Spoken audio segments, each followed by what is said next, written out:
সবাই সাবধান থাকবেন। যারা সরল মনের মানুষ, যারা মোবাইল সম্পর্কে কম বোঝেন, তারা অবশ্যই এই ভিডিওটি তাদের জন্য অনেক উপকারী। আমি নিজেই ভুক্তভোগী এবং আমার অভিজ্ঞতাটা আমি আজকে আপনাদের মাঝে তুলে ধরবো। সেটি হলো, যারা অনলাইনে টিকটক করেন, ভিডিও বানান, সহজ সরল মানুষ, তারপর রিলস বানান ফেসবুকে, তাদেরকে টার্গেট করে একটা চক্র আছে। সেটি হলো আপনার, যারা বিশেষ করে যারা প্রবাসে কষ্টে কাজ করে, অর্থাৎ প্রবাসে কষ্টের ভিডিওগুলো ছাড়ে, তাদেরকে বেশি টার্গেট করে তারা। যে তারা জানে যে তারা অনেক অভাবী, তারা অনেক কষ্টের কাজ করে, তাদেরকে কিছু লোভ দেখালে তারা হয়তো বা তাদের ফাঁদে পা দিবে। তো এরকম ওরা মনে করছিল যে আমি সে ফাঁদে পা দিব। তো আমাকে 3 দিন হলো একটা টিকটক থেকে একটা মেসেজ আসে। সেটা হলো ইউএসএতে আমেরিকার একটা সেনাবাহিনী। সে আমার একটা মেয়ে আছে, সে মেয়ের বয়স 7 বছর। আর আমি এখানে, আমার স্বামীটা সড়ক দুর্ঘটনায় মারা গেছে। এগুলো বিভিন্ন ধরনের গল্প, যে গল্পগুলো শুনলে আপনার অনেক খারাপ লাগবে। তো তখন সে একটা মুহূর্তে বলতে লাগলো যে আমি এখন সিরিয়ায় আছি, শান্তি মিশনে আছি। তো এখানে আমি একটা ব্যবসায় সাথে যুক্ত হয়ে যাই। সেই ব্যবসাতে আমার প্রচুর টাকা লাভবান হই। লাভবান হওয়ার ফলে আমার কিছু টাকা আমার কাছে এখন আছে। তো এই টাকাটা এখন আমি কিভাবে, আমার যেহেতু আমি একটা সরকারি চাকরি করি, আমি এতগুলো টাকা একসাথে নিয়ে যেতে পারবো না। তো এখন আপনার সহায়তায় আমাকে এই কাজটি করতে হবে। তার আগে আপনি নিরাপত্তার জন্য আপনার, টিকটকে তো সব কিছু বলা যায় না, তো নিরাপত্তার জন্য আপনার হোয়াটসঅ্যাপ নাম্বারটা একটু দেন। তো হোয়াটসঅ্যাপ নাম্বারটা আমি দিলাম। দেওয়ার পরে সে হোয়াটসঅ্যাপ নাম্বার নেওয়ার পরে সে আমার সাথে বলতেছে অনেক অনুনয় বিনয় কাকুতি মিনতি, যে আমার জীবনের যত অর্থ সম্পদ আছে সব তুলে দিচ্ছি প্রিয়, তুমি এটা অবশ্যই আশা করি তুমি আমার কথা রাখবে, প্রতিশ্রুতি রাখবে। আমি তোমাকে এত% দেবো। টাকার অ্যামাউন্টটা শুনলে যে কারো মাথা ঘুরে যাবে। তো এটা US ডলার। সে আমাকে আবার কী করলো, ছবি দিল, US ডলারের ছবি দিছে, ভিডিও দিছে। তো আমি বললাম যে আমি তো এত টাকার রিস্ক নিতে পারবো না, আমার কাছে সম্ভব না।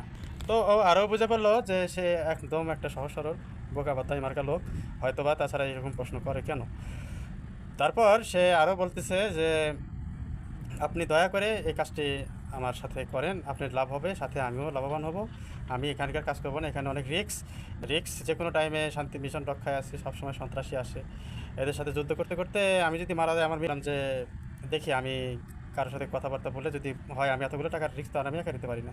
সে তখন আমাকে বলে যে ভাই, কাউকে বলো না ভাই, এটা তোমার আর আমার শুধুমাত্র ব্যাপার। এই জিনিসটা যদি অন্যকে বলো তাহলে অনেকে জেনে যাবে, তখন সমস্যা হয়ে যাবে। তখন আমার ভিতরে আরেকটু ডাউট সৃষ্টি হলো যে এই কথা বলে কেন। বললো যে ভাই কী অবস্থা, আজকের মধ্যে যদি না হয় তাহলে তো অবস্থা আরও, আমি আমি বাঁচতে পারবো না, আমার আমার এটা হবে সেটা হবে, দুনিয়ার কীর্তন। আমি বললাম যে আমার পক্ষে এখন ডিসিশন নেওয়া সম্ভব না। তো ও করছে কি, একটা রিসিট দিল ডেলিভারি। সেই রিসিটটা দেওয়ার পরে সে আমাকে রিসিটের ফটোকপি দিল, এটা দিল সেটা দিল, দিয়া করছে যে কালকের মধ্যে তোমার ওখানে চলে যাবে, তুমি ওটা রিসিভ করে নিয়ে তারপরে যখন জানাবে কনফার্মেশন যে হ্যাঁ ওই জায়গায় মালয়েশিয়া এয়ারলাইন্সে আসা পড়তেছে, তোমাকে এজেন্ট ফোন দেবে, এজেন্ট ফোন দেওয়ার পরে তুমি ঠিকানা দেবে, সেই ঠিকানা অনুসারে এজেন্টটা এসে সেটা তোমাকে ওই টাকাটা, মানে টাকা না লাগেজ দিয়ে যাবে। আর আমি এজেন্ট জানাও না যে ওর ভিতরে কী আছে। তো এরকম ভক্কর চক্কর কথাবার্তা বলার পরে সে আমাকে দেখি যে সব দিয়ে দিল। তো আমি তখন বললাম যে আমি তো তোমাকে অনুমতি দিই নাই, তুমি কী জন্যে আমাকে এই জিনিসগুলো দিলে, আমি তো তোমার এটার সাথে অ্যাকসেপ্ট করবো না। তখন আমি তাকে ব্লক মেরে দিছি।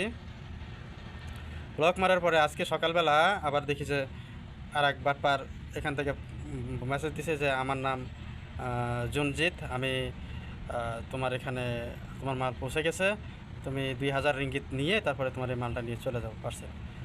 তো এটাই হলো এখনকার বর্তমান অবস্থা। তো তারপরে তাকেও ব্লক করে দিছি, দিয়ে এখন আমি বর্তমানে চেপে আছি। তো যাই হোক, এটা পুরা একটা ধান্দাবাজি। এই যে 2000 রিঙ্গিত, এই 2000 রিঙ্গিতে হলো এদের ইনকাম। এটা একই ব্যক্তি এইভাবে শুধু ওই ছবি ব্যবহার করে মানুষকে স্ক্যাম করে, মানুষকে প্রতারণা করে।